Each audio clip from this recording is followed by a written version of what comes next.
En France, il y a une femme qui fait chavirer tous les cœurs des hommes, et ce n'est pas une star de la télé-réalité. Elle s'appelle Sakina Karchaoui. Et sur le terrain comme en dehors, elle met tout le monde d'accord. Défenseur du PSG et de l'équipe de France, elle n'a pas seulement du talent, elle a aussi un charisme qui rend fou des milliers de fans. En plus d'être une des meilleures joueuses de foot du pays, elle est tout simplement irrésistible. Et pourtant, elle ne répond jamais. Pourquoi ? Parce que Sakina n'est pas là pour jouer. Elle est focus sur sa carrière, elle bosse dur et elle ne se laisse pas distraire. D'ailleurs, il y a une rumeur qui disait qu'un célèbre footballeur lui-même aurait tenté sa chance. Mais visiblement, même lui, il n'a pas réussi à la conquérir. Mais attends, parlons d'elle en détail. Sur le terrain, c'est une machine, rapide, technique, agressive, une vraie lionne. Elle défend son but comme si sa vie en dépendait. Et c'est pas pour rien qu'elle joue au PSG et en équipe de France. Mais en dehors du foot, c'est là que les choses dans un pan 1 deviennent sérieuses. Mais avoue-toi aussi, si t'avais une opportunité avec Sakina, tu tenterais ta chance? Dites-moi en commentaire célibataire à vie.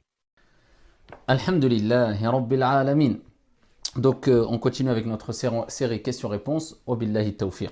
Concernant Zakatul Fitr, la première des choses à souligner, c'est qu'il ne faut pas confondre Zakatul Fitr avec Zakatul Mal.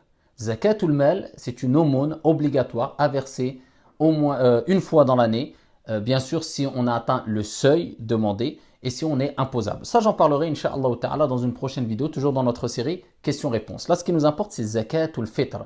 Donc, ce qu'on donne ici à la fin du mois du Ramadan. La première des choses à savoir, c'est que c'est un moyen de purification. Comme le prophète alayhi salatu wassalam l'a signalé dans le hadith rapporté par Abu Daoud et d'autres, selon Abdullah ibn Abbas, le prophète alayhi salatu wassalam nous a imposé le fait de verser Zakatul Fitr comme moyen de purification. Purification de quoi? Des mauvaises paroles, des paroles futiles, obscènes, etc.